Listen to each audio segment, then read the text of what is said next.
Good morning and welcome everybody. Welcome to the Retired Living Truth series and today's topic, the truth about staying put, preparing your home for the long haul. My name's Brett Janelle and I'm your host and moderator today along with my beautiful wife and business partner, Annette Janelle. Thank you. And I'm very excited about today's topic. And you may wonder, why would real estate agents be excited about a topic about staying put? Well, if you've been coming to the Retired Living Truth series for a while, you know we're all about making a plan and knowing what your options are. So that is why we're excited about today's topics and excited that you are here to learn about all the different options we have. Yeah, we just recently had a phone call from a woman named Carol, and Carol called because her daughter had just recently been to visit her. And between Carol and her daughter, they were talking about, staying put for the long haul. And a few things came up that I think Carol knew about, but hadn't really acknowledged. And some of those were, she'd lived in her house for 34 years. She had raised her children there. And that's where they did Thanksgiving. She had a beautiful garden that she'd maintained and had obviously a lot of pride in.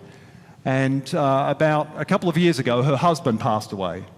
And one of the reasons Carol really wanted to stay in her home was she had all the memories with the children, all of those Thanksgivings, the memories of her husband, the home that they'd built together. But when her daughter was visiting, Carol had said how I had a near slip in the shower. I almost fell. I'm a little worried about, balance, if that was to happen again, because, I live here alone. And then Carol also talked about...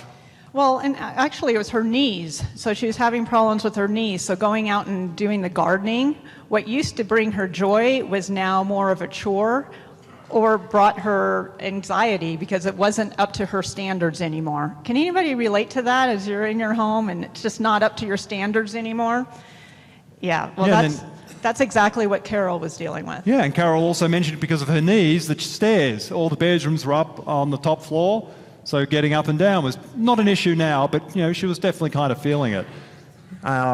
Who has all their bedrooms upstairs like Annette and I do? Anyone else? No? All single story? A couple.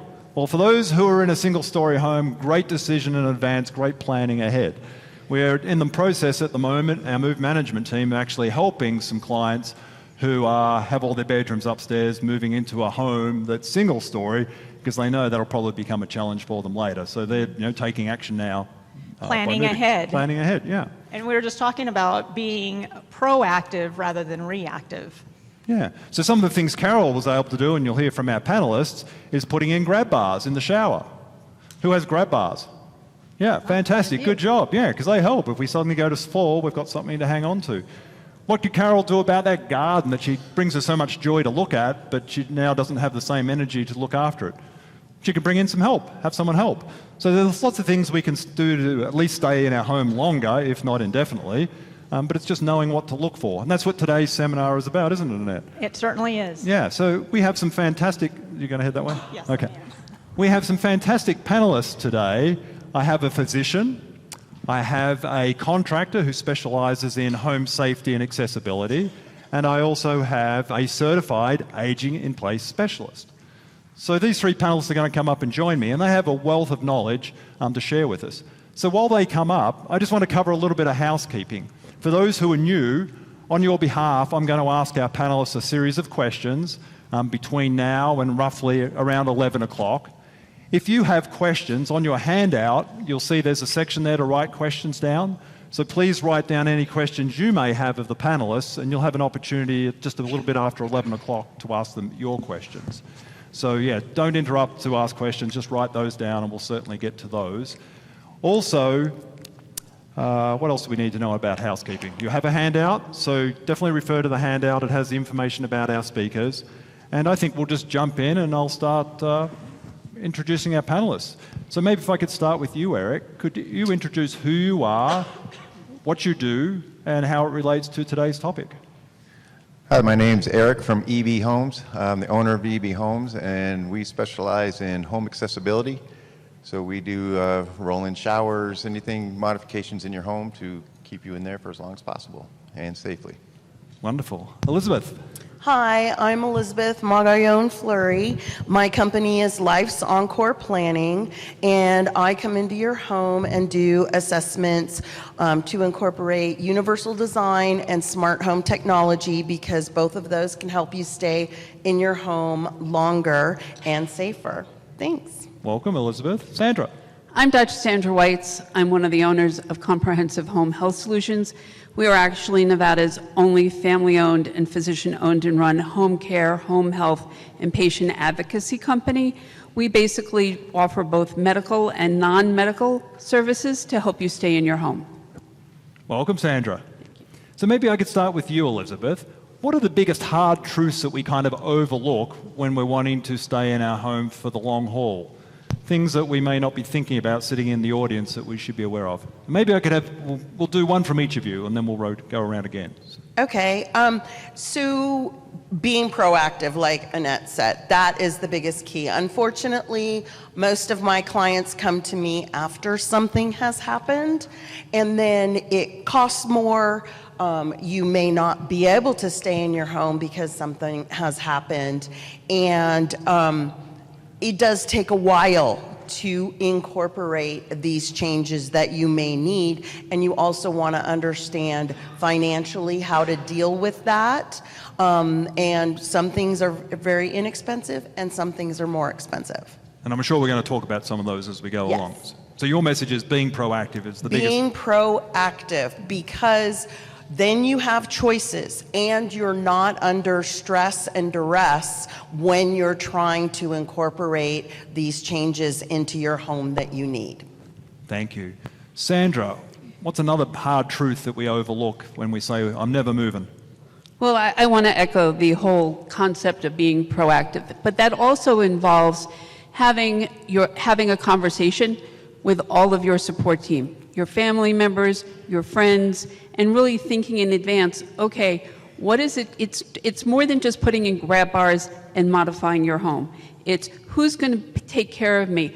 If I have to go get groceries, how do I go get those groceries? If I have to go to a doctor's appointment, who's going to take me to that doctor's appointment? And having those conversations early before it becomes an emergency, because to Elizabeth's point, if you wait until the event happens, you may find that the support system that you thought you had doesn't actually exist. And then the other hard truth is that your medical care, being in the best shape you can, is fundamental to staying in your home. Because if you fall, if you don't take your medicine, if you have a hospitalization, the chance of you coming home and being functional is way less than it is if we keep you out of the hospital. Thank you. I think you snuck in several there. Eric. I have a couple things that we see a lot out there. Is one is how tall your door threshold is to get into the house to the ground. And so, like, say if you have like 3 steps, usually a step is about 6 or 7 inches tall. Well, for a ramp to come into there, if you ever need a ramp to get into your home, for every inch of rise, you have to have 1 lineal foot of ramp. That's an ADA standard, and that's what we shoot for in the residential area. So if you have to have like a 21-foot long ramp plus a platform at the front door, you need a pretty fair amount of space in your yard to have that. So that's a big one. And another one is a lot, even especially in our older homes, the bathrooms are very small, and the doors even are small to get in there. So a good idea, a good home to have for accessibility is to have that larger bathroom to where the shower area can not only be wide, like as wide as a tub, but even deeper than a tub, say like a 36 or 42 inch depth. So if you have that kind of a footprint, like 5 foot by 3'6", that's a fantastic way, because if you ever do need the care, you could be rolled into that shower very easily. You can maneuver in there, because bathing is one of the big parts of our hard places and access into the home. Thank you. I'll just get you to hold your mic a little closer. Yep. Okay. Yep. Excellent. Did everyone get Eric's measurements down so I can get them from someone later? How many inches and feet, and you know your stuff, Eric. Yeah, I'll be out there and we can talk all about it. Elizabeth, do you have another hard truth for us? I want to echo again too about talking to your family ahead of time. whether you have children or not, you want a support system in place. And we really need to be thinking about these things ahead of time.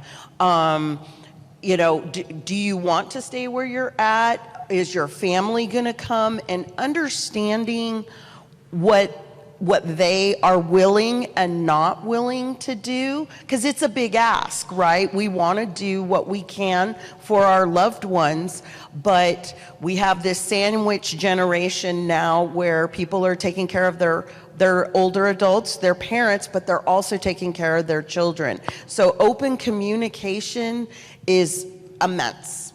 I can't stress that enough, and that will really help you out. Any other hard truths before we jump on to the next question? Probably the hardest truth of all, and that is a mindset issue. People think that asking for help and providing scaffolding results in a loss of independence, and that is absolutely the opposite of what it is, all right? By putting scaffolding in place, and what I mean is resources. Can I get somebody to clean my house? Can I get somebody to do the gardening? What services can I put in place that will help maintain my independence? Asking your family members for help. Asking for scaffolding will actually keep you independent. It will not take away your independence. And as soon as you can get that wrapped around in your mind, that is your best chance of maintaining your independence. Thank you, Sandra. I like that. Eric, did you have a last one? No, I think that's good for now. Okay, fantastic. So, Eric, what can each of us do to increase our odds of staying in our home as long as possible? So from your perspective, what kind of things would we do to our home? So proactive has been mentioned here a couple times, and that's something that's huge. And something also is huge is not being afraid to have, let's say, that grab bar in your home because it might look like a hospital. That's so far from the truth, or the value of that is so much less than actually putting that bar in proactively, because so many times we've seen people and gone into where they've already fallen, and now they realize they needed a grab bar. So that's very, very important to, a lot of it is a pride issue, especially for us men. We say, well, I don't need that.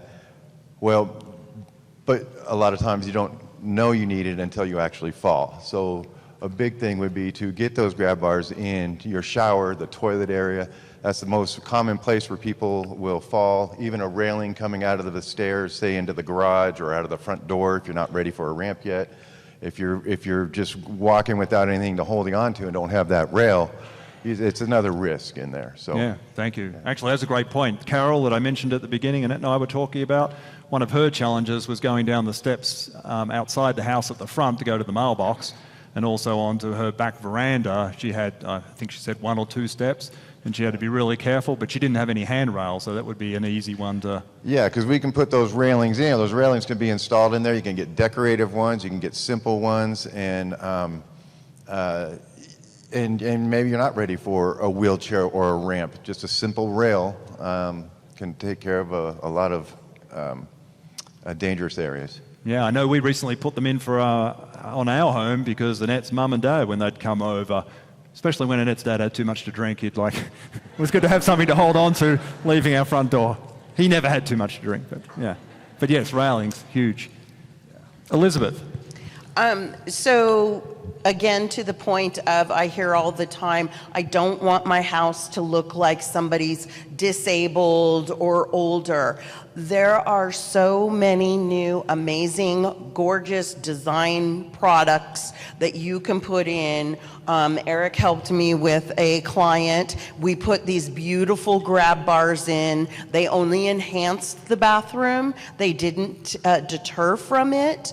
And hand railings outside as well. And sometimes you just want to add more. I had a client who had stairs, and she had one handrail, but we added another one. We were able to match it to the existing one, so no one would ever know that, it was extra. And it will never have to be removed when they eventually sell the home, because it looks just part of the architecture. Yeah, fantastic. Sandra. I think this extends so much more than just how do I modify my house. All right, it's getting your affairs in order. Do I have a power of attorney? Do I have a healthcare power of attorney?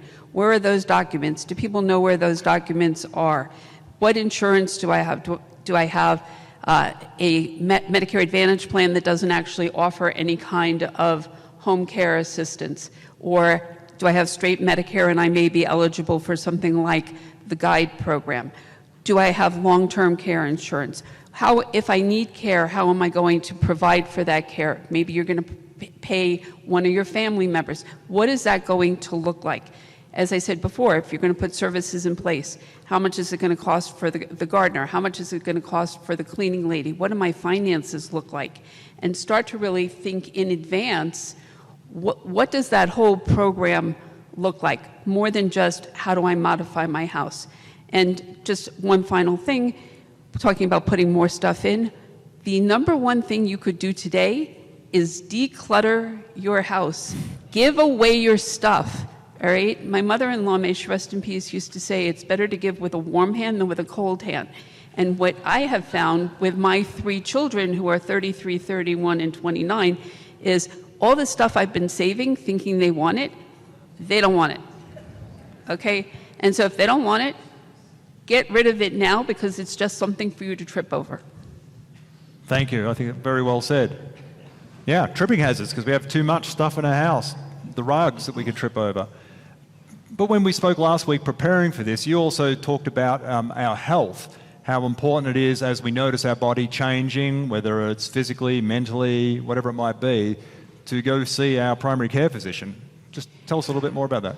Well, not only to see your primary care physician, but be compliant. Make sure that you understand what the primary care physician is telling you, all right? Make sure if they put you on a blood pressure medicine that you understand when you should take it, because if you take your blood pressure medicine in the morning and it makes you dizzy, you're more likely to fall, all right? And unfortunately, as physicians, we frequently write for a drug and it'll say once a day, and it doesn't tell you when the once a day actually is, all right? If you notice a change in your symptoms, don't blow it off, right? If you have, let's say, congestive heart failure, and you should be weighing yourself every single day. If your weight is going up and you're short of breath, don't wait until we're ready to go to the ER to get treated, all right? Be proactive. It is much easier to stay ahead of your symptoms, be compliant, than it is to wait until you're symptomatic and you end up hospitalized.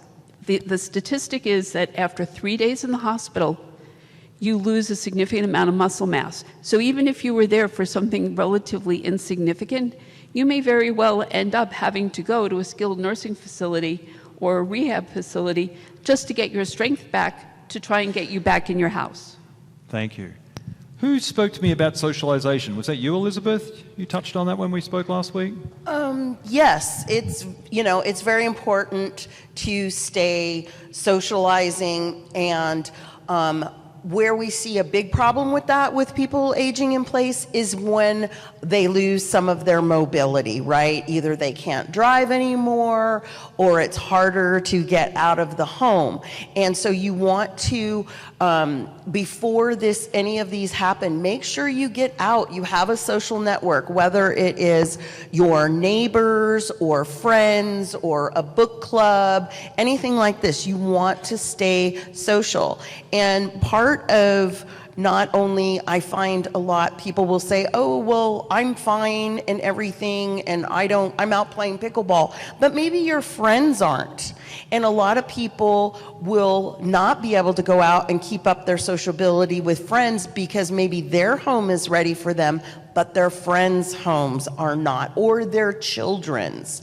And so you want to be able to not only yourself go somewhere, but also be able to have people come into your home, whether you need that or not.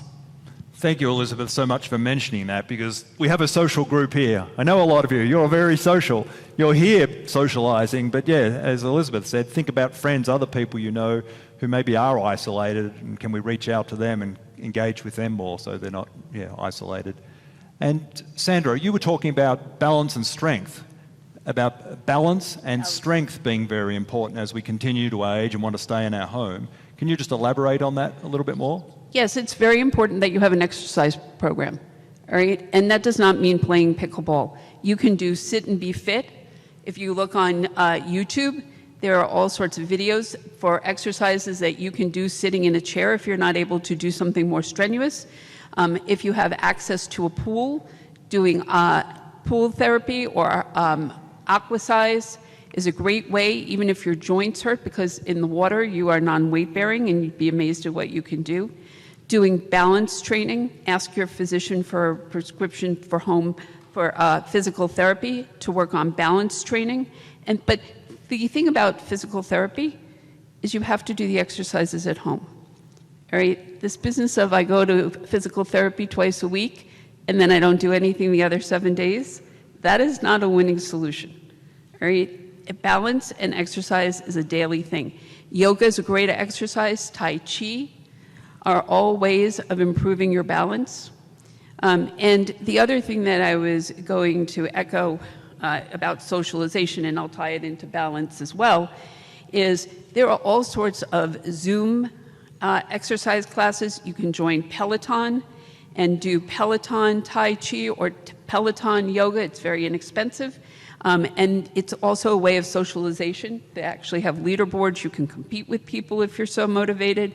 Many of the physical therapy places, for example, I was diagnosed with breast cancer 2 years ago and actually go to a Zoom class twice a week through Tahoe Forest with my physical therapist. And there's a whole group of people who participate in that class. So there are ways to socialize, even in terms of an exercise program, using technology. Now, one of the things, sorry, Brett, I'm long-winded, but one of the things that I want to say about technology is in today's day and age, it is super easy if you know how to use FaceTime, if you know how to use Zoom, to stay connected with people that can't get out of their houses, even if you can. And so having that technology, learn that technology, have your kids teach you that technology if you don't know how to do it, but it is fundamental to staying connected. Thank you. I'd like to bounce off on that too with the... Before you do, I'm going to jump to the next question, just I'm looking at the clock. Okay. Is it something quick and short? Real quick, yeah. Go for it. So with that exercise, that's all great and everything, but something that's huge that we find out is leg strength. And people, if you can't stand up, you automatically need so much more help within your home, with whether it be a caregiver or different stuff to different machines or whatever to help you get up out of bed and off the toilet and stuff like that. So when you're doing those exercises, make sure you're getting your leg strength in there for sure. That's I can't stress that enough as a lack of words, but very, very important for that leg strength to be at par, for sure. Yeah, keeping us in our home longer, or if not indefinitely, and not having to spend a whole lot of money on widening things for a wheelchair or help for someone to come in, yes. Yeah, yes. No, great point. Thank you, Eric. So while I'm talking with you, Eric, what are some of the modifications then that are most common that you come across that help us either be safe in our home or to better age in place in our home? What are the top ones that you do for clients? The top ones, for me, they're closest to my heart, and it's those grab bars. Those do so much, and they're for us, we charge $150 a bar, and that bar, from keeping you guys from falling or anyone from falling, is just very, very important. The bars, the railings, ramp if you need it, door widenings. A lot of people hit the doors or hit their feet with the doors and stuff, so door widenings are big. And stepping over that tub. If you have, threshold to step over, I would say get a no threshold or a very low threshold. Steps, if you're having hard time seeing or, with your vision, it's good to mark steps with a yellow tape if you do have steps. Rugs, simple thing, throw rugs on the floor are horrible if your steps are short and not high as you lift. So it's another just simple way to modify your home. Yeah, thank you. What about you, Elizabeth? What do you say is the top things for us to keep our mobility, stay safe?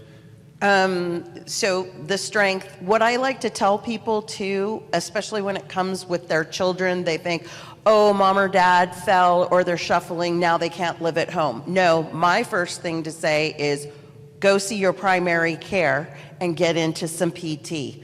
because just because you've fallen once or you're having some balance issues doesn't mean that that's the way it's always going to be. You can improve. It will take some work and some effort, but you can certainly do it. When it comes to modifications in the home, lighting is huge. Right?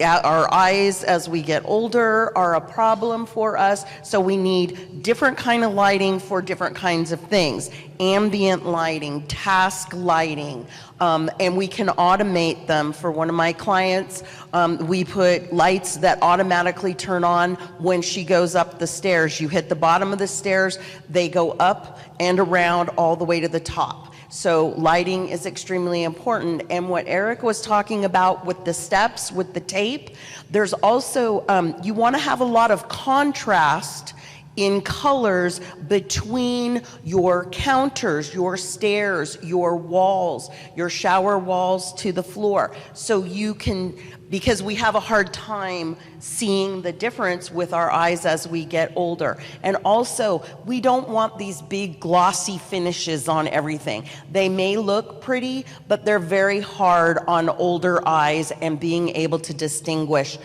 what's on them. Thank you. Sandra. So I have a much more pragmatic view. Number one, get rid of your throw rugs. Absolutely.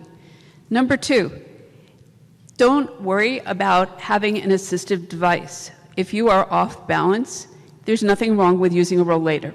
I am a huge fan of a rollator to get around your house. It will help your balance. And one of the things you can do Can you is just say that again? A huge fan of a rollator. One of those. And they're great because if you're feeling a little weak, you can always sit down. You can also put the rollator in front of you and lock the brakes and practice getting up and down. That will help your leg strength. Make sure that you move the stuff that's on the top shelf and move it down to a place where you can get it. None of you, including me, have any business on a ladder or a step stool. All right? So look around your house and move stuff to a place where it's actually accessible. Those are some things that you could do today without actually having to do anything to change your house. What about misconceptions people might have about making modifications to their home? Are there misconceptions in terms of things we can do, how much it's going to cost, what's practical? Yeah, so I think the issue is education is 99% of the game. People think that it's going to be very hard or it's going to be very expensive, or that they saw something, and I'm going to give you an example, the latest, greatest thing on TV, and they're going to implement them. One of them, and we talked about this last week, is the walk-in tub. All it takes is seeing one person with a walk-in tub to realize that this is the stupidest idea that ever happened, because you have to walk in and sit there naked while you're waiting for the water to fill up. And then, after you've taken your bath, you have to sit there naked waiting for it to drain because you can't open the door of the tub. All right? But if you watch it on TV, you go, oh, this is brilliant.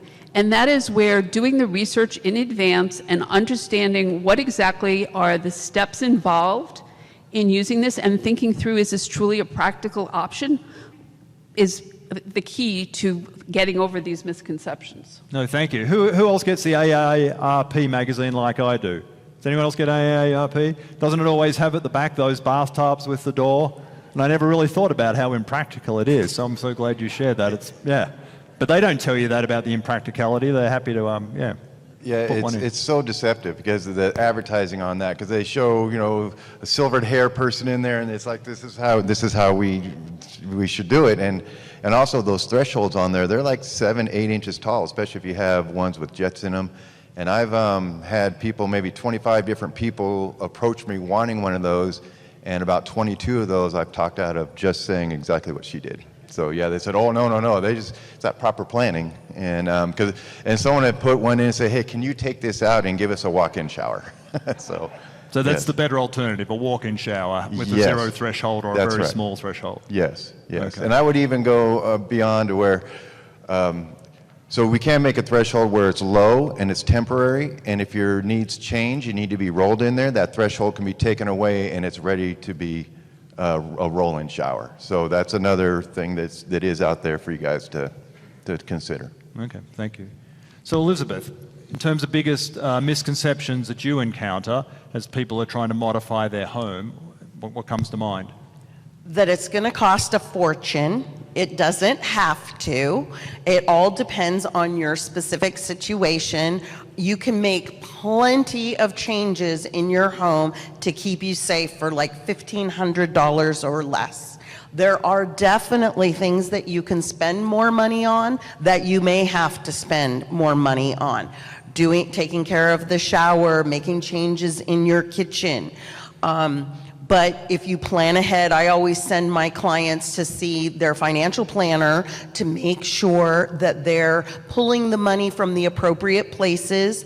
And also there are grant opportunities and opportunities for veterans. I will also tell someone it doesn't make sense to update this home for you to age in place safely. It's just going to cost you too much. That doesn't mean, though, that you now have to move to assisted living. It just means that maybe we need to find you a better home that will suit you better for aging in place and cost you a lot less money. So what might that look like? What might be an example why I can't stay in my current home that I love? A tri-level home. Okay? It's just going to cost too much. You're having to deal with stairs. If your home is a lot older, like Eric said, the doorways are small, and what it will take to open up those doorways can be significantly expensive. And let's not forget about going into our home, right? We talk about inside the home, but if we can't get in the front door because we have 5 high steps, that's not going to work either. And if you have an HOA, you live in a community with an HOA, on your outside, they're going to have something to say about it before you can implement it. So even if I only had 2 or 3 steps and I'm thinking of putting in a ramp, the HOA may say that you can't do that. Yes, or they're going to be very specific on how you do it. Yeah, like a concrete ramp with a decorative railing, which could be very expensive to put in. Oh, they might specify what, and now I've got a huge expense if I want that ramp. That's right. Okay. Any other misconceptions? So I want to talk about having that plan in advance and coming back to something that Eric had touched on. We actually had a home health client whose bedroom and only shower were upstairs, and he could no longer go upstairs. And we spoke to him about the fact that you have a bathroom downstairs, it can be converted. And they basically had a fit at that suggestion because they had just spent $30,000 to redo the upstairs bathroom. And if they had, and he and his wife were both in their 80s, they both had been in and out of the hospital. And if they had actually thought about this in advance and had a plan and done the research, they would have understood that the modification should have been to make the bathroom ADA accessible downstairs rather than spending all of that money upstairs.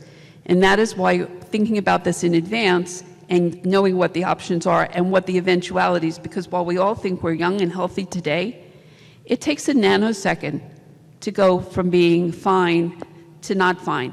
And it's not necessarily a fall. It could be some new diagnosis that you don't even know you have yet. Thank you. So Eric, what are some of the biggest hidden costs that people overlook as we're wanting to age in place, but things that we don't think about in terms of costs to stay where we are if it's not a great fit, like Elizabeth said? Well, so not having the room. Like if your bathrooms don't have the room, like I say, it's the entry into your house and the size of your bathroom to do the modifications for an accessible home.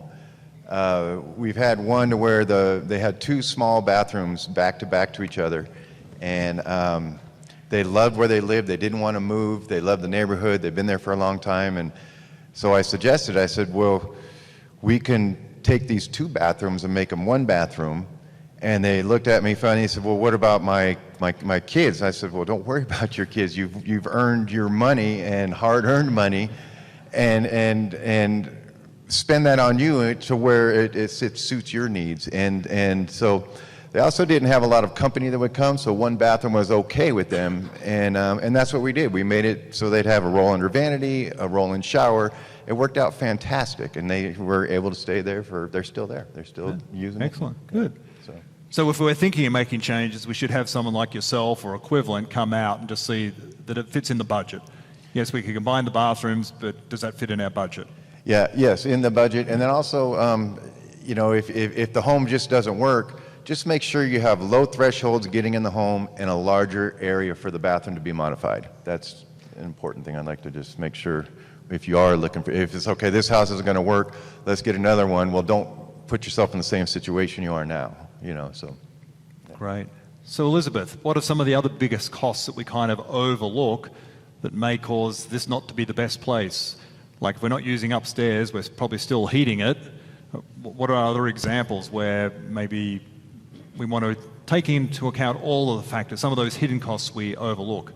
Like the insurance to insure the big house that we aren't Right, using. there's the insurance, but a lot of people, it's like you've had this home, you've taken care of it, you've done the landscaping, you clean the gutters. No, you don't want to be doing that anymore, but you want to stay safe, right? So you need to look at that financially for the maintenance of your home, right? Inside, outside, and housekeeper, somebody coming in.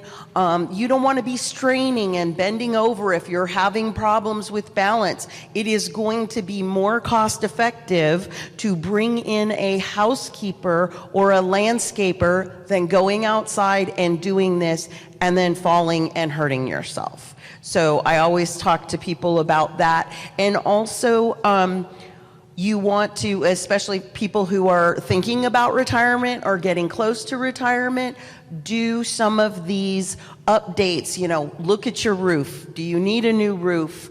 Making updates like that. Is your garage door, is that opener working well and maintained? Because those are the costs that you want to plan for ahead, and they also keep you safe at the same time.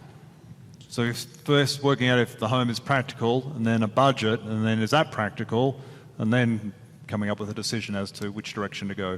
Instead of, you said, Sandra, spending up money on an upstairs bathroom that doesn't really help you when it should have been the downstairs bathroom. Having a good plan.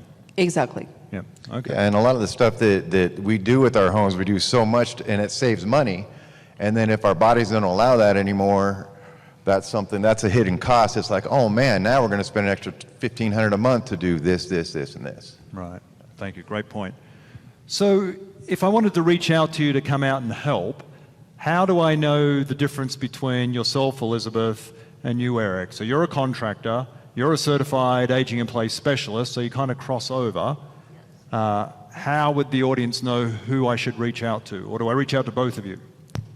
I would say reach out to both of us. We work together too, because I don't put grab bars in. I know that you will need them. I know that you need stair rails, but I am going to defer to Eric to come in and do that.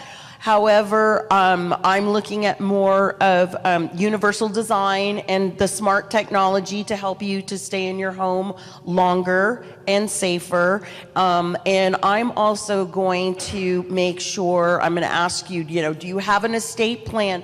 Do you have a financial planner? Because these are all the things that you need in place as well. And I'm going to make sure to ask you about that. And then I will send you to the appropriate people to get that in place, because they are just as important as well. Thank you. Anything you'd like to say to that, Eric? Yeah, so I'll go in and give you a design of what to do inside the home. I never try to sell you anything. I would just give you everything I know, and you can kind of pick it like a vending machine, and then move on from there. But something I want to talk about is cost, because cost for home accessibility is just expensive. The trades have gotten expensive, the materials are expensive, but there's ways to help with that. And I want to just talk about a few programs for like grant programs. Like if you're a veteran, every veteran gets $2,000 for accessibility in their home. You just need a note from the doctor or a referral from the doctor you really need to be doing your doctor's work through the VA. But then if your disability is service connected, they gave you $6,800 towards your disability, towards your modification. There's another place called Care Chest in Northern Nevada here, and they give grants for people whose income are lower and they can't afford it, and they'll go in, they'll give you a ramp, they'll give you a modified bathroom, they'll do whatever you need around the house to be able to keep you from having to go, let's say, to the state, be taken over by the state. So it's a state-funded grant that Care Chest holds, and if you don't qualify for that grant, maybe because of income, if your income's if you just miss it, they also offer a $15,000 loan at 1% over 7 years for home accessibility. Fantastic program. That for the whole $15,000 runs about $210 a month for the 7 years, and enough to do a, say, roll-in shower and maybe a small ramp. Thank you so much for sharing that. I wasn't aware. Can I just say something really quick too? It all doesn't have to be done at once. That's what I tell people. I may tell you, okay, I may give you a list of 10 things that need to be done, but I'm going to prioritize those for you, and then we can plan a budget for you, because you don't have to do it all at once, but we're going to do the most important things first and work our way down the list. Good. I'm glad you mentioned that. And it'd be remiss of me not to mention one of our education partners, Safety Squads. I see Jeff and Jason up the back. Can you guys just stand up? So Jeff and Jason and their company Safety Squads, many of you have probably met, they also do things like grab bars and ramps and changing out smoke detectors, and so they're another great resource, and I'd encourage you to go by their table at the end outside if you haven't met Jason and both Jeff and Jason. And you guys have a handout today too, don't you, with some great safety things. And they'll come in and actually do a home safety checklist and run through your home just like Elizabeth and Eric will do. So thanks, guys. Just the cost, Eric, how much would it cost me to have you come out and have a look at my home? I have some things in mind to make it safer. How much is that going to cost? How many thousands of dollars do I need to pay you up front? So I don't charge anything for the assessment. So I'll come in, but if you guys just say, hey, I'm having some trouble in these areas, I can give you the ideas, and if you want to move forward from there, then I would give you a quote for what you wanted. Yeah, and Eric's done work for us, for Annette and I personally, so he's a good guy. Elizabeth, how does it work with you? Because you're not doing the hammering. No, I am not doing the hammering. So I normally charge for the assessment, and then it goes towards any work that's being done. But anybody here today, I'm doing free assessment to come out and see what you need in your home, and then I give you a full report that is prioritized for what your needs are. So I could then take that report and work with you or Eric or however, and then start working down, okay, this year I want to do this one, next year I'll do that. Yes, because then too, I would like you to take that report to your financial planner, or if you don't have one, I can refer you to one, because we want to ensure that however you're paying for it, you're paying for it in the best way, so you don't get hit with taxes or increased income for the year that can affect your Medicare as well. Yes. And if you don't have a financial advisor, we have a great one, education partner, is Kevin down the back there. So yeah, reach out to Kevin, he'll be outside. So yeah, Elizabeth goes, like I do just the home modifications. Elizabeth goes further into here's some other resources for whether it be some financial, not financial, but financial advice and stuff like that. So. Yes, and the technology. I'm in like with the technology. the automation, the yes, lights the that come automation of things can make it so much easier. For example, quick example, I have to climb into my tub every day to put my shade up and down. I don't want to keep doing that. I need to automate it, and none of us need to be doing something like that. That sounds like an accident waiting to happen. Yes, it is. Yeah. So should we have a fear, though? A lot of us, as we get older, are worried about technology. I don't want my house now to be complicated and I can't use it with all this fancy technology. What would you say to that? We start very simply, and I also understand where you're at currently in your ease of using technology and how you feel about it. It doesn't have to be difficult, and the key is I'm not going to have you incorporate all this technology and then you're not going to use it. What's the point, right? And I know a lot of times you have your kids to defer to, or you don't have someone. So I'm going to help you out, because I'm going to make sure that whatever we do makes sense and you're going to actually use it. Thank you. So Sandra, what are some of the early warning signs that we might start to notice that we should pay attention to that might impact us in our home? What are some of the things we should be aware of that we need to have a plan in place for? Well, certainly if you feel at all off balance, like for example, when I get up in the morning and I sit on the edge of the bed and I feel like, okay, I better sit here for a few minutes before I get going. Or if you start to have any sense of cognitive change, a lot of times it's not you who notices it, it really is your family members. And basically any change in your health needs to be reevaluated, because a lot of times something that's an early warning signal that you kind of blow off can evolve. But I do want to come back, Brett, and talk about what we offer as compared to Elizabeth and Eric, and that is we actually do home care, home health, and patient advocacy, and we will come out and do a free evaluation of basically what are the issues that you may run into, what kind of care needs may you need. Doesn't necessarily mean provided by us, it may mean what services in terms of the gardener versus the housekeeper, but also things like, do I need to hook myself up with a Safeway app so I can get my groceries delivered? What other programs are available? You know, there's Guide, which is now offered for people with cognitive changes, offered by Medicare, and it's paid for by Medicare, and includes 76 hours worth of free respite care. Alzheimer's has a grant. Seniors in Services has a grant where you can get money for care. And so there are many different resources that you can, you don't need to wait until you need a caregiver or you need home health to have a conversation about what services are available. So if and when the time comes, you know who to call instead of being caught with your pants down, because it is like the game of hot potato. I don't need it, I don't need it, I don't need it. But when I need it, it becomes an emergency, at which point it's too late. Okay? I think it's the same thing with your health care and those early warning signs that Brett wants me to talk about, right? That low-grade shortness of breath becomes a major issue, and then you're intubated in the hospital, right? I mean, I can tell you the doom and gloom, and the thing is that I'm sure you know people, right? They were healthy until they weren't healthy. I had a mammogram. I went for a routine mammogram, thought nothing of it, got the report that night, and ended up with a tumor and a positive lymph node. I was healthy until I wasn't healthy, and I was only 61 years old, right? So just because you're sitting here and you think you're fine, right? I'm not trying to be Debbie Downer, but you're not. And it will happen to all of us, all right? And so the more aware you are and the more prepared you are, the better your chance of actually doing well on the other side of whatever it is that's coming. Thank you. I'm sure you've all had clients who have said, well, nothing is ever going to happen to me, and then they're calling you because something happened. Because we all have that feeling, well, I'm different, it's not going to happen to me. Well, everything is such a rush when something, if and when something does happen, and a lot of times it's either the spouse or the children that are scrambling and they don't know who to call or where to go.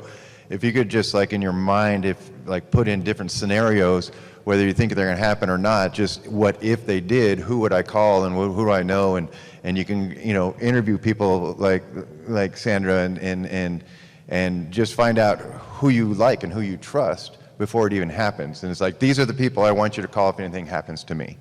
And something like that. That's just that pre-planning that Sandy's talking about that's just so important, for sure. Elizabeth, did you have anything you wanted to add in terms of early warning signs? Well, to Sandra's point, to both of them, we have a healthcare crisis and a caregiver crisis in this country, and it is only going to get worse.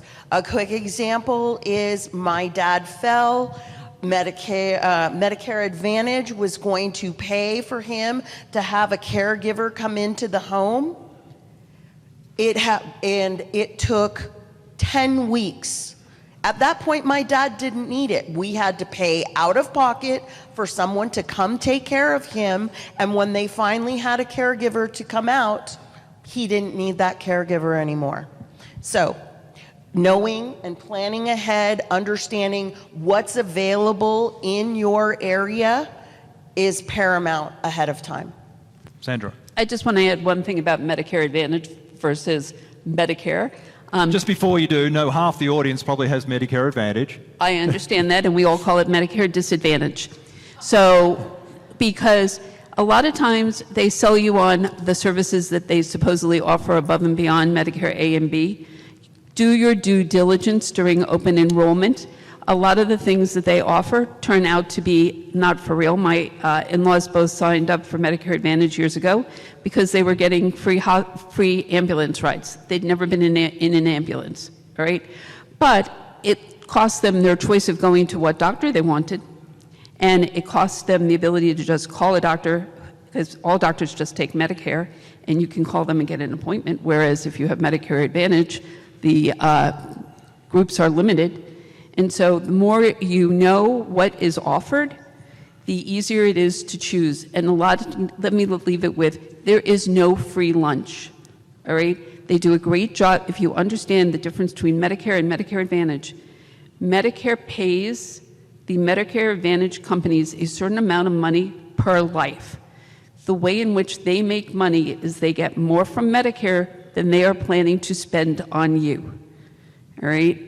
And keep that in mind next time you sign up. Sounds like we should have a workshop on Medicare Original versus Medicare Advantage. Absolutely. Because as you just said, Elizabeth, yeah, it was available to care, but you had to wait 10 weeks and go through all the red tape. Right. At which point you didn't need it. Yes, and I would say it is very important at enrollment every year to double check. They make so many changes every year that unfortunately we have to stay on top and be advocating for ourselves when it comes to our health care. So you need to look at it every single year. Thank you. So Sandra, when does aging in place no longer make sense? Under what circumstances, like, okay, I really need to be somewhere else, whether it's a more manageable home or independent living, assisted living? What are some examples where being in my home no longer will make sense? When you're unsafe in your home. If you are a wander risk, or you are living with somebody who's a wander risk, or you're living with somebody who turns on the stove in the middle of the night and doesn't remember that they turned on the stove and starts a fire. All right? I mean, certainly we can make modifications to your home to try and make it safer, and so that's great, but there comes a point where you are truly unsafe, and at that point, you need to be someplace else. Okay, thank you. And you mentioned you all offer services to go and help our audience. For the benefit of our audience, the phone number is on the front page of your handout, so if you're needing to reach out to our three panelists, you have their phone number, so yeah, don't hesitate to reach out if they are able to help you. What have we not covered? What did we talk about last week? I know that we had mentioned about having essential conversations with your family members or your support team, and I would say start those conversations at age 50. You want to have the conversations before you need to have the conversations. And it also doesn't have to be one big conversation. It can be lots of small, little, intimate conversations, and they can be, very specific. We're just talking about, you love to garden. How are we going to keep you gardening for as long as possible? Or do you have your power of attorney and your estate plan in place? Do you expect me to take care of you and sell my home and move in and live with you and take care of you? These are things that you should start way early with your family. And if you don't have a support system, this gives you time to create one and get set up with them. Thank you. I'm looking around and I think a few of you have some homework to do, because I can see a few people here, just a few that are over 50. And I'm guessing we haven't started on this. Well, I tell you, I'm 57. I was going to say 60. When she said 50, I was like, well, yeah, she's right. It's just the earlier you start it and the more planning you can do. It's just, and like I say, a lot of people will say, oh, no, I don't need that yet. I feel fine. But things, I see so many times, things happen so unexpectedly, whether it be a stroke or whatever it might be, and all of a sudden, spouse is caregiver and life has changed and they're in this world of unknowing what's going on or where do I go, who do I call, where do I go. And so if you can just be prepared for that just in case, if it does happen, you'll be in a much better, less burdensome place. Thank you, Eric. Just before I come down to you, Sandra, so how do we know when the right time to act is, to make modifications, to have a conversation with you or our family? When do we think about putting in like the grab bars? Do I wait till I have a fall? Probably not, but when do I start? At 50, do I put in grab bars? I think the earlier the better. But the thing that I wanted to say in response to Eric and Elizabeth is that reality is these are very emotional conversations, right? And they're very hard because you have to have that conversation potentially with your spouse. Are you aligned in terms of what your expectations are? You have to have these conversations with your children. And if you have multiple children, they may have different expectations, they may live in different places, they may have different resources.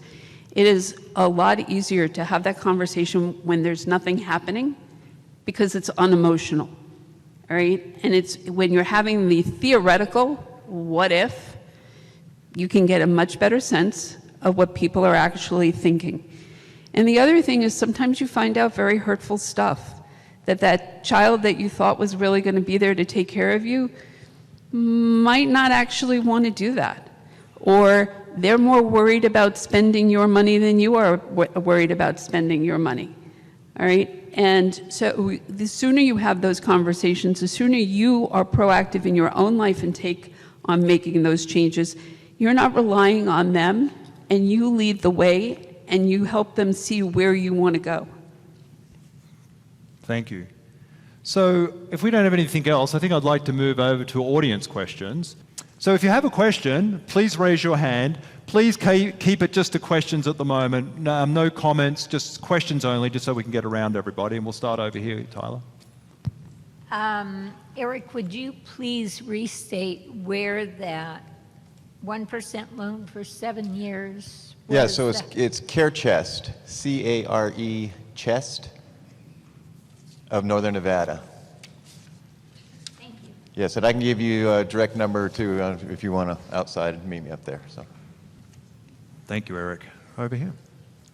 My question is for elderly people, what is the safest flooring to have? Because they say that carpet has dust and stuff that you don't want to breathe in, but the slick floors I'm worried about might be risky. So tile is actually the best, especially if you're in a wheelchair. If you get like the vinyl plank, it's got to be a very good one, maybe even something that's solid, that's glued down. But as far as you want a tile that has a texture to it, for sure, because it's clean, it's echoey, but yeah, for sure, make sure there's some kind of a texture on it. That's what we always look for, like when we do a bathroom. But even throughout the whole house, if you're in your socks or whatever, you just don't want to be slipping, and so yeah. Thank you. Did you have anything you wanted to add at all? Yes, definitely the tile. Again, you want a matte finish on the floor as well. Nothing shiny for both safety from slipping and also for vision, because you don't want the sun glaring off of your flooring. And tile, or like Eric said, the more expensive vinyl flooring, that would work really well. Sandra. More importantly than your flooring, don't wear socks in your home. Don't wear flip-flops. Wear shoes that actually are closed, that don't fall off of your feet. That is the surest way not to fall, regardless of what flooring you have. Never thought about that. And I know I've slipped in my socks going down the stairs. Landed on my behind. Yeah. Something else you can use is you can do a concrete, that has a texture in it and that can be colored. People are doing that in their homes too, and they have a clear coat that they put on there, but it still has the depth. You know, they can stamp it to make it, you know, it's different, but it's kind of cool looking too. Thank you. Hi. Okay, so we've decided that our current home is absolutely not going to work for aging in place. Shopping for a new home, does anybody offer a pre-buying assessment of a property for aging in that property?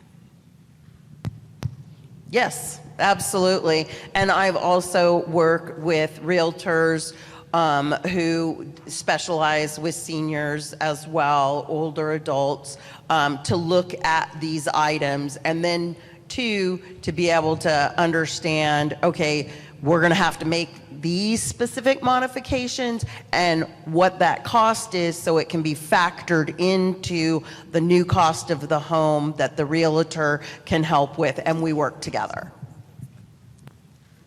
Thank you.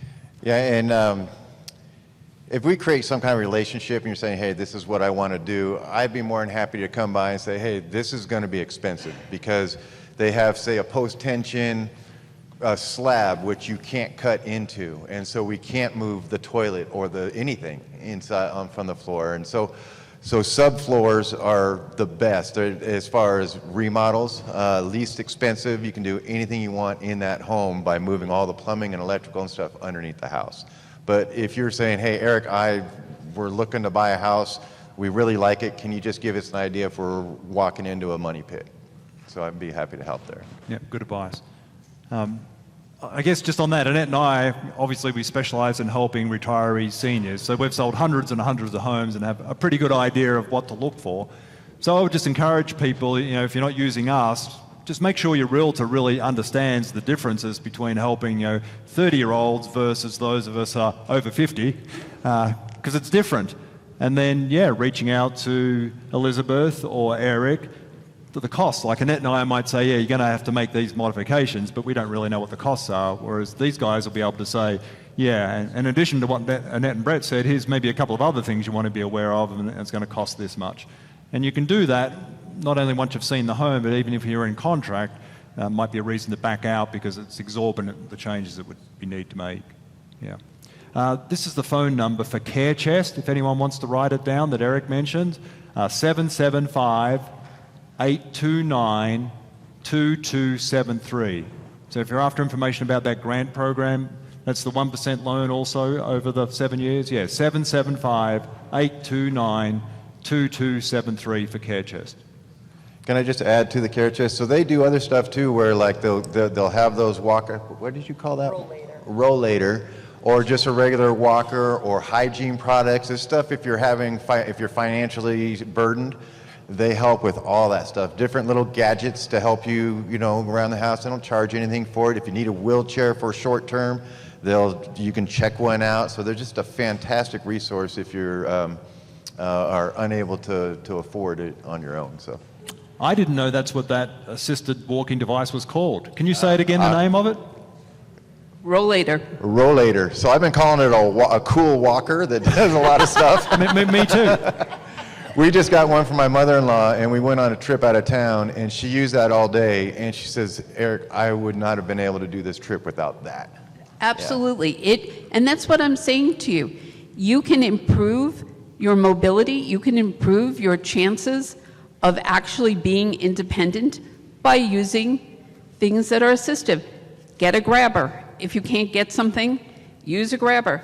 You drop something on the floor, use a grabber, right? Way better than bending over and falling down. Same thing with the rollator. You can go much further, take it with it, than you're going to be able to go without it. And it has a chair, and it has a seat that lifts up, and you can store all sorts of stuff in there. Don't do that. People... Yeah, and so many people we've come across that they've fallen in the middle of their living room or in the middle of a big area in their home because they didn't have something like that, and they didn't know they needed it until they fell. So it's just, if you have any doubt of your balance, take that wherever you go in that home. It's just it's worth it to not have a broken femur or hip or whatever. So. Well, and to that end, I would have a very low threshold for a Life Alert system or the equivalent. Doesn't have, Life Alert is the name brand, but there are multiple out there, where especially if you are home alone, wear it, right? Because if you fall and you can't get up, I mean, you've all seen the ads, right? If you fall and you can't get up, you have no way to get up unless you call for help. And the number of people who tell me, oh, but I have my cell phone. Okay, I have my cell phone. I fell. The cell phone's now over here, and it's not terribly useful for me. All right? It's a little expense. If you already have a security system in your home, it's frequently a cheap add-on, and it is an extra safety mechanism.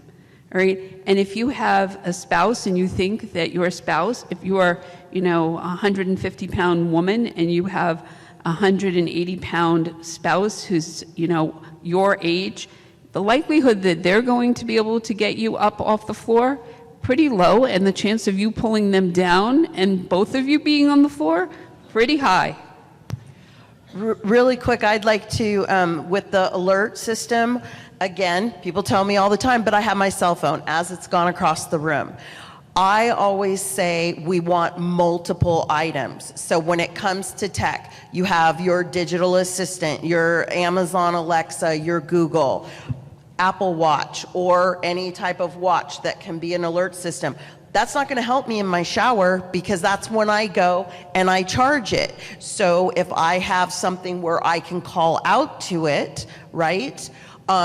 You forgot your cell phone downstairs, you've fallen upstairs, and you can't yell loud enough for your spouse or family member to hear you. So having multiple options throughout your home is essential. Thank you. Great advice. Questions over here? Can you just, by a show of hands, who else has a question, just so our mic runners know where to go? No more questions? Really? Wow.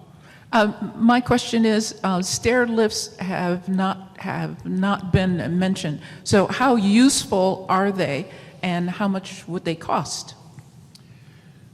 So the stair lifts, anybody used to be able to install those. That was up until about 7 years ago. And what happened was the elevator union went to the legislature and they said, hey, we can't just have anybody putting in these stair lifts. And so we used to have like a $1,200 stair lift that we would put in for like $500. Well, now that same one is like $3,500 or $4,000 through the elevator company. And that same lift comes with a homeowner instructions on how to install it themselves. So it was a, I don't want to say a scam, but it wasn't right, because that same state that funds CareChest, now CareChest has to pay double the amount. Same thing with the porch lift. Can't install those. We used to be able to install those. They're simple to install, a few adjustments, and now we can't install those anymore. So, and I'm talking like your straight shot stair lift. The one that has like a landing and it turns and goes up, those are a lot more involved. That would take more of a higher skilled, like a lift company or elevator company. The cost of that, I would say it's around anywhere between $3,500 and $5,500 would be a guess on those. And they're fantastic as long as you can transfer from that chair to a walker or something. You know, at some point they don't work anymore because, man, I can't transfer off that chair. You know, so that's something to think about. You know, it'll keep you in your home longer to be able to walk up those stairs. But so if the cost of that overweighs you moving, then it could be good for a while. Sandra, please. But there are a couple of other aspects to that, and that is the practicality. If you need a rollator at the bottom of the stairs, you probably need a rollator at the top of the stairs, all right? And so do you have two of them?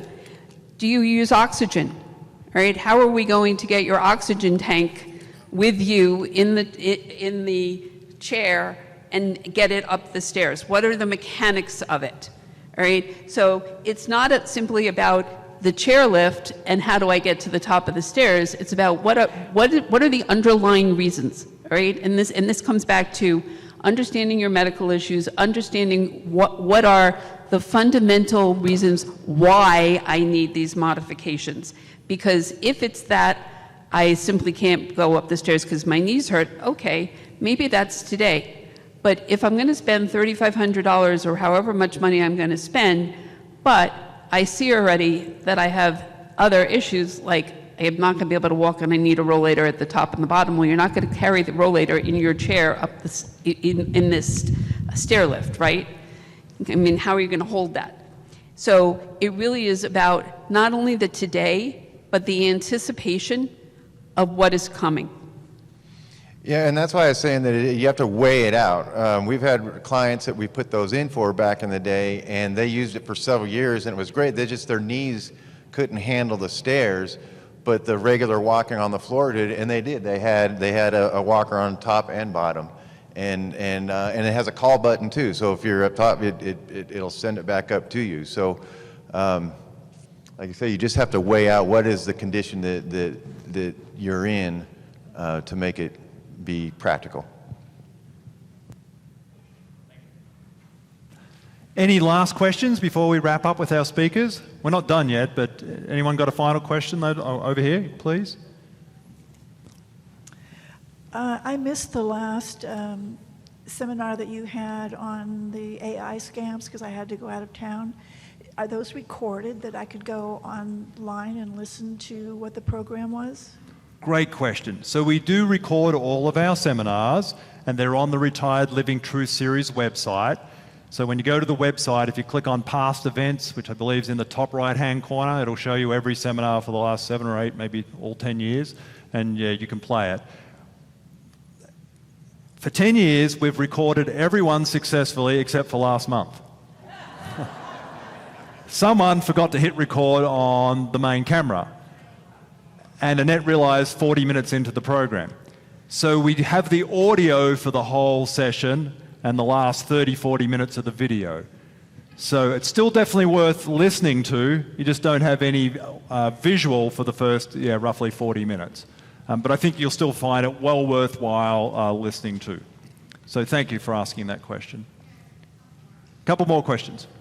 It's not a question, I just want to add a comment. I work for the post office, and we have customers who are elder, and in order for them to stay in their home, we are allowed to put a mailbox up at their home, but they have to get a doctor's note. I just want to make sure that some of the people knew or is aware of it. So if I don't have a mailbox, if it's one of those group ones, I can actually request to have one at my home. Oh, wonderful. Thank you. I was not aware of that. Did anyone else know that? You know how some of us have blocks of mailboxes we have to go to collect our mail? Yeah, if you have a valid reason, you can have one put at your home. Brett? Fantastic. Oh, no, over here. Oh, over here. I just wanted to mention, too, that I'm not sure here, but I know for my parents who live in Washington State, and they do have our same garbage company, Waste Management, you can reach out to them for them to, like, if you have to roll it out down a long driveway or something like that, you can reach out to them and the driver can come and get your garbage can for you. So that's another option to look at. Thank you. Great. And you were talking about falling earlier. One I just wanted to point out, for those who weren't here, was it last year we had emergency services up on stage, we had 911, we had EMS, we had the fire department. If you do fall, don't fear calling 911. They will come out, they will help you up, and there will be no charge. Unless they have to take you to the hospital, that's when the charge happens, but they will come out and help make sure that you're safe. So yeah, if you weren't aware of that, don't be in fear of calling 911 thinking you're going to get a big bill. And a lot of people weren't aware of that. Any final questions? Over here. I was just curious, with a lot of assistive things and stuff, a lot of times you need electricity. Every once in a while around here, the electricity goes down. Nobody's talked about maybe including in those funds for future renovations, backup generators. Because, for your oxygen or, you know, whatever you might need if the power goes out. A lot of people are in a tight place, so considering that might be important. Thank you. Right. Oh, really quick. So we had to do that for my parents. So my mom is on oxygen, and we've had to buy multiple battery backups. And also, if you have a hospital bed, you want one for that because hers got stuck in the up position before we got the battery backup. So thank you for bringing that up. That's very, very important. I bet Mum wasn't happy, stuck upright for an extended period of time. But I want to add one more thing, and that is Please, if you have an older home and your wiring, your electrical wiring is not up to date, like my in-law's house that was built in the 1970s, all right, by the time my mother-in-law had a hospital bed and her oxygen concentrator, that load exceeded the electrical supply of her home. So when you turned on the microwave in addition, everything shut down. So having a backup generator can help that to an extent, but the reality is that if you have old wiring, you need to understand that in advance and what the load is that you can actually accommodate. Thank you. Yeah, and the cost of those, you can, depend upon how much power you want to keep on inside the house. Like if you wanted one of the Generac generators, those are just straight up anywhere between 12 and 18,000. Just depends on how far away. But you can do just a condensed area in the home, say I just need this room or whatever, and then get something that's much more reasonable, like maybe a couple to 3,000. Yeah. Thank you. Question down the back?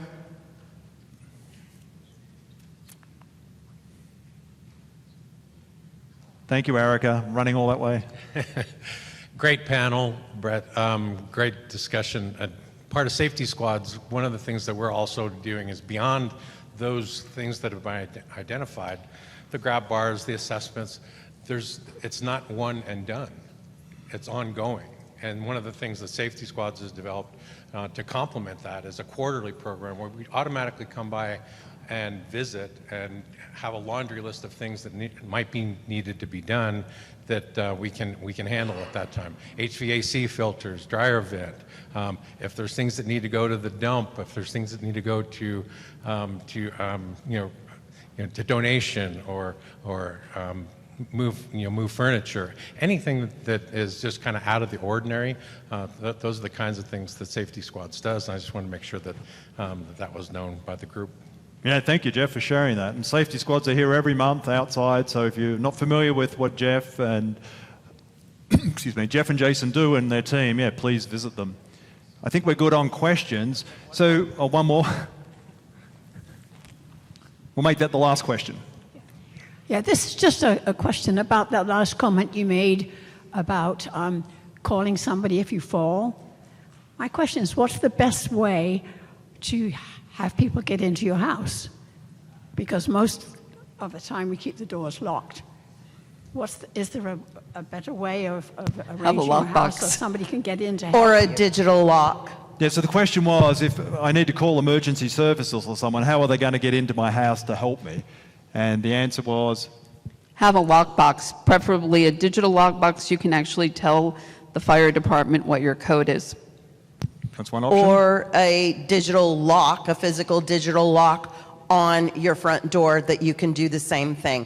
And that's also very helpful for, your house cleaner and different people, and you can adjust it. Like, it doesn't have to be that they can get into your home at any time with their code. You can just set the code for a certain amount of time for a weekend. Like your pet sitter coming in, our code will work for 3 days when you're gone, and then after that, it won't work.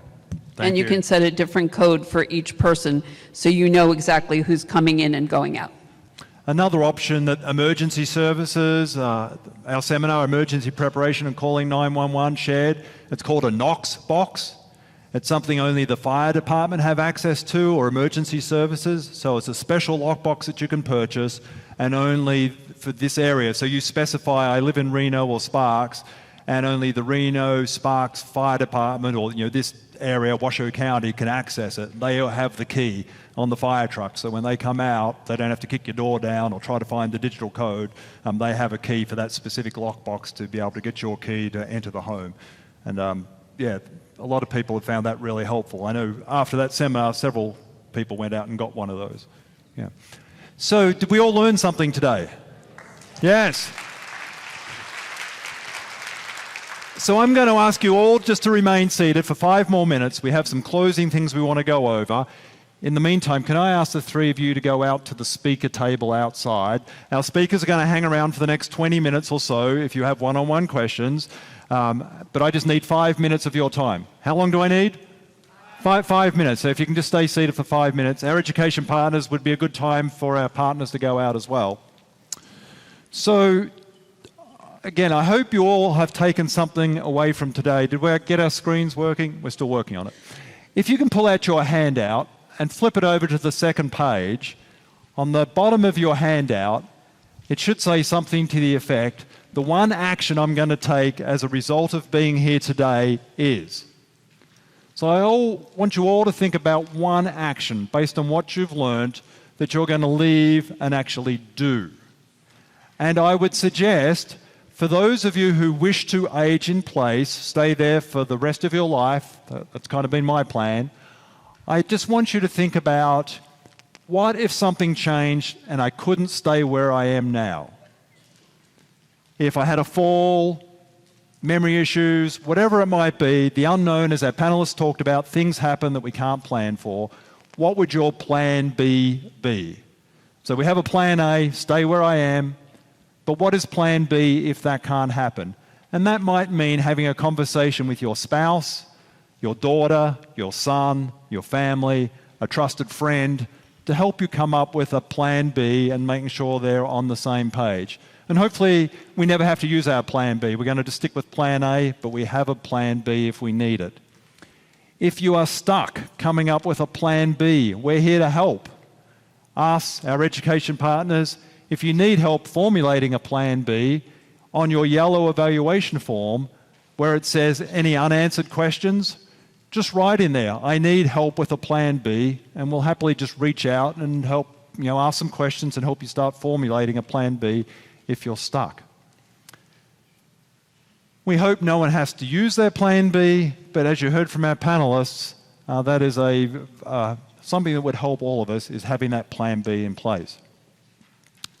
The other thing I would like to ask you all to do is to complete your yellow evaluation form. We look at each and every one, and they help us with our ongoing seminars. So if you have feedback as to how to make this better each time, please write that down.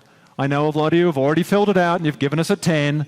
Go back and revise that. Is it really a 10, or is there something that we could do better? We love 10s, but if it's a 9 and we could improve something, please just write that in. Lastly, I mentioned 4 of our education partners have a helpful handout as you leave. So I'd again encourage you to go by Safety Squads, Mason McDuffie, Guild Mortgage, and lastly, who did I leave out? Comprehensive Home Health Solutions. And the way you can easily identify who has those special handouts for today is you'll see an orange star on the banner above whatever category. So just look for the orange stars, and then you'll see on their table they have a flyer holder that has orange on it, and that's where the flyer is that you should grab and take with you. I just want to thank you on behalf of all of our education partners, Annette, myself, for being here. You should all give yourself a round of applause for coming today. Yeah. And we hope to see you all when? July 16th for the next seminar, or the workshop in 2 weeks' time. So have a great rest of the day, everybody.